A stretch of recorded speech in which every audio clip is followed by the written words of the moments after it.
We have purchased a new citation maker called Noodle tools for Mountain Range. To find it, go to the library website and then scroll down and look for the Noodle tools icon. Once you click there, it will take you to the landing page for Mountain Range. Your first time logging in, you will need to register an account. So click on register, and then our username is MRHS1, but that should populate for you. And then our password is Mustangs, Mustangs. From here, this is where you complete your registration. Obviously, you'll put in you're a student, and then put in your expected year of graduation. And then for your personal ID, just put in your student ID number for now, and then your password that you're currently using. I know that changes, but you can still keep it for this. It will not expire.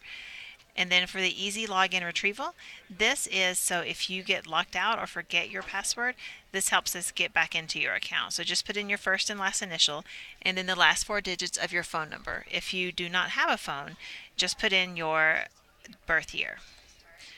I'm going to go back and go ahead and log on to show you how it works.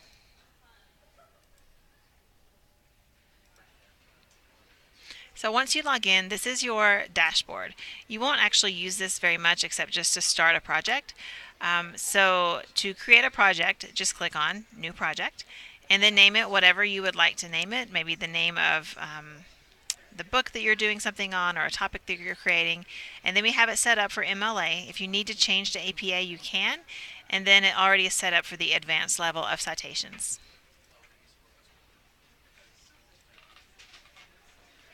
So now once you create your project, you're in the dashboard for that project. Most of the things you'll be doing will be through the sources on the dashboard page, and then you may want to do note cards, and you can also link to your Google Doc paper here. But I'm going to go to sources and show you how to cite a website and one of our databases. So once you click create citation, and I'm going to choose website. Once you're under the website list, you have a lot of choices of what you want to cite. If it's just a basic website, you can choose webpage. But if you're doing a photo you found online, you can do that here as well. Or if it is a magazine article you found online, or an audio clip, all of those things are here. But just for basic websites, just choose webpage. And so here's a website I want to cite for a project. So I'm going to copy the address and go back and add that here. One difference between Noodle Tools and EasyBib is it does not populate it for you automatically, but I like that it kind of forces you to look at what you're using a little better. So just fill in what you can from here. If you go back to a website and look for a date, remember that's at the bottom of a page usually, and this one does not have a date on it. So I will leave that blank, but I can put in today's date that I accessed it. And then see what else you can find, like the name of the web page or the name of the article, the name of the website, who created it. This is a government website. There is no particular author, so I can leave that blank. The website is the National Institute of Mental Health. If I scroll down to the very bottom, I can see that the group that did that is the U.S. Department of Health and Human Services. So I'm going to copy the name of the website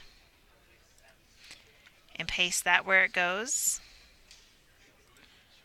The publisher is the U.S. Department of Health and Human Services. That's a group behind the website. And then this is where you get more specific about the actual article you're using or whatever on the website you're using. So if I scroll back up to the top, the name of this article is just called Anxiety Disorders. So I'll copy that and paste it under the web page title. If there is no title, you can click here and add a description of what it is. If there were an author, I could add it here or any other information I can find. Once you have everything filled in that you can, just click Save. If you need to add an annotation to this, just click Save and add annotation, and then the box will pop up for you to type that annotation in. So click Save, and it will add this to your list of citations. And then there's a live website. Live web page you can go back to here if you need to finish it later. To add a database, click on the Make a New Citation again, and this time it's a database. And then you have different choices, of course, here. I would just choose maybe original content and database is the most basic. You can get more specific if it is a photo that you found, or if it is a pamphlet you found online, or a newspaper article you found online. I'm just going to click original content and database.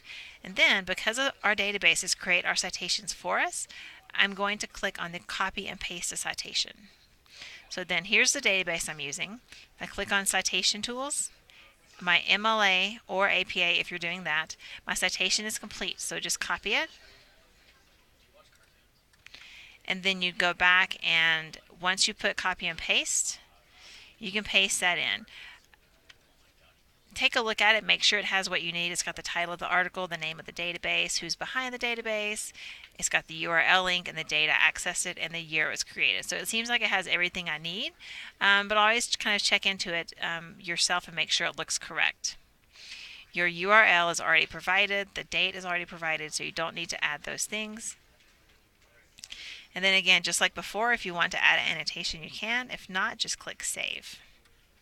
So now I have two sources in my works cited. Just like with EasyBib, you can export this to a Google Doc. So click on the Print Export button and then export it to a Google Doc. The first time you do this, you may have to get permission for your Google to work with Noodle Tools, but once you've done that, it shouldn't be a problem after that. So here's my finished works cited. It's in the Times New Roman 12-point font, double spaced, 1-inch borders. The same formatting you should have for a works cited in MLA format. It gave the title. It just lists that it's the sources for my project 2, test 2. You can go up here if you need to and come to the top if you need to add your heading or anything like that. But other than that, this is ready to go and ready to export to your teacher or share with your teacher or print off and hand in to your teacher. Other things you can do are create your paper within this. So if you click on the paper button here, it will start a new Google Doc with the same name as your project. So my project was Test 2, so now my paper is called Test 2.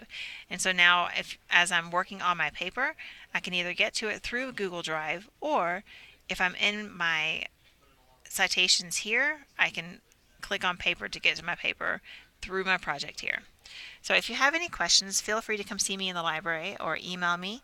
I am happy to help you at any time, and hopefully this is an easy to use program. Thanks.